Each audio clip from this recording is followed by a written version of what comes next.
Welcome back to the channel. In today's video, I'm going to show you guys how to unpublish a Wix website. Really easy to do. Before we get started, I'm just going to let you guys know I do have a Wix playlist down below in the comment section as well as in the description. Just a bunch of videos to help you guys out. There's some short tutorials and some more.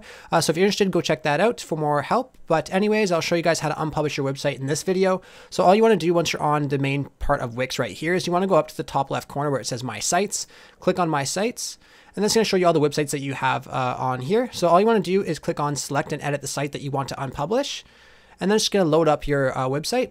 Once you're on that, you want to go to the left side and click on settings. Some of you might have to scroll down, but settings will be on the left side once you're on this select and edit page. You want to click on settings, and then you're going to go over to overview here. And then you will see right here beside publish status that this site's currently published. All you want to do is go over to unpublish and then click on unpublish, and that will create your site to be unpublished. So just give it a second to load here, and I'll show you right here. It says site is now unpublished. So that is how you do it. I hope I was able to help you guys out. If it was helpful, be sure to leave a like on the video and subscribe for more. Thanks for watching.